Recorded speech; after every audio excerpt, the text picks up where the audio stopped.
प्यारे बच्चों, JCERT डिजी school में आप सबों का स्वागत है। तो आज मैं लेकर आई हूँ आप लोगों के लिए एक नई कहानी जो काफी मजेदार है, जिसका शीर्षक है गुब्बारा। तो इस कहानी में एक छोटा सा बच्चा है जिसका नाम है सीबू। सीबू कहीं जा रहा था, चला जा रहा था, चला जा रहा था। रास्ते में उसे कुछ दिखा। आप लोग बता सकते हैं क्या दिखा?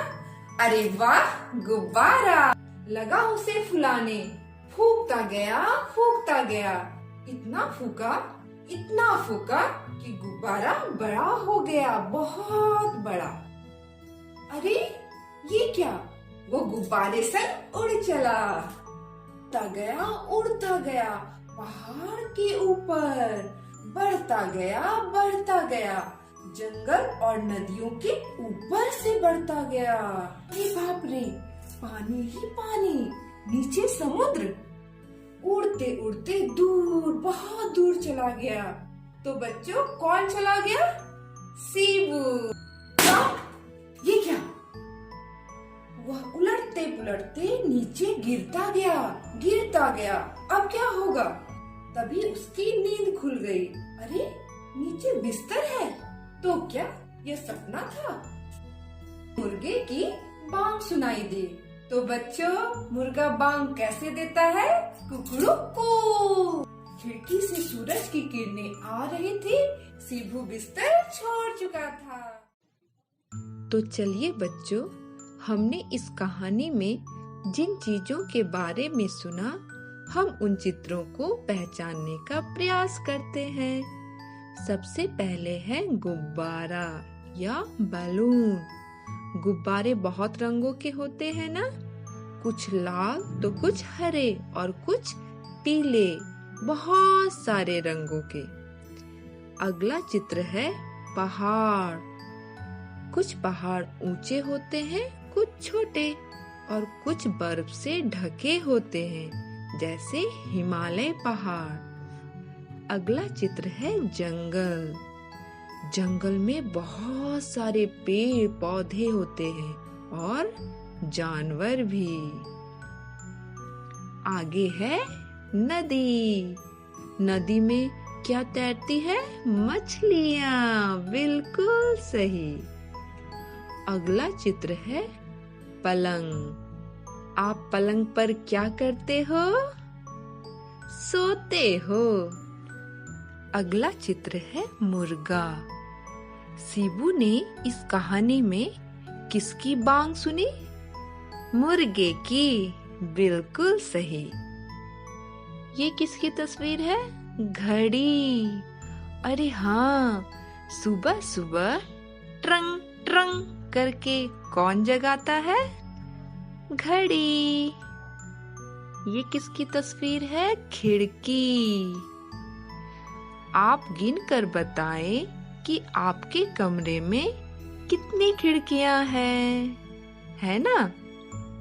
और अंतिम में है सूरज। खिड़की से किसकी किरणें आ रही थी? सूरज की। अब बारी है कहानी से जुड़े कुछ प्रश्नों की। आपने यह कहानी ध्यान से सुना ना? तो चलिए, अब मैं पूछती हूँ आपसे कुछ सवाल। देखो कौन कौन दे पाता है मुझे जवाब। पहला प्रश्न, सीबू को रास्ते में क्या मिला? जल्दी बताओ। बिल्कुल, सीबू को रास्ते में एक गुब्बारा मिला। सही जवाब। अच्छा बच्चों, इस कहानी में हमने पढ़ा ना कि सीबू को रास्ते में जो गुब्बारा मिला, वह उसे जोर जोर से फूंकता गया। तो हमारा दूसरा सवाल है कि गुब्बारा फूंकने से बड़ा क्यों हो गया? क्या आप इस सवाल का जवाब दे सकते हो? और अगर नहीं, तो आप इसमें अपने बड़ों की मदद ले सकते हो। हमारा तीसरा सवाल है, सीबू उड़ते उड़ते रास्ते में क्या क्या देखा होगा बताओ? जैसे कि पहाड़, फिर जंगल, फिर नदियाँ, मकान। तो ऐसे ही शिबू ने और क्या क्या देखा होगा सोचो और अपनी कॉपी में लिखने का प्रयास करो। चौथा सवाल, भड़ाम की आवाज क्यों आई?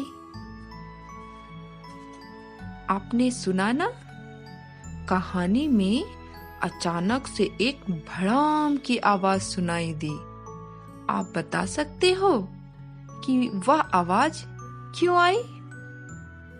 अगला सवाल है, सोचिए अगर शिबू नीचे गिर जाता तो क्या होता? बच्चों, हमने कहानी में जाना ना कि शिबू सपना देख रहा था, है ना? अचानक से उसकी नींद खुल गई। लेकिन यदि यह सपना ना होता और शिबू नीचे गिर जाता तो क्या होता? मुझे उम्मीद है कि आपको इन सवालों के जवाब मिल गए होंगे और जो नहीं मिले हैं तो अपने आसपास बड़ों से पूछने का प्रयास करेंगे। तो बच्चों, कैसी लगी आज की कहानी? क्या आप भी शिबू की तरह सपने देखते हैं? तो बच्चों, हम लोग फिर मिलते हैं अगली कक्षा में। तब तक के लिए सतर्क रहें, सुरक्षित रहें।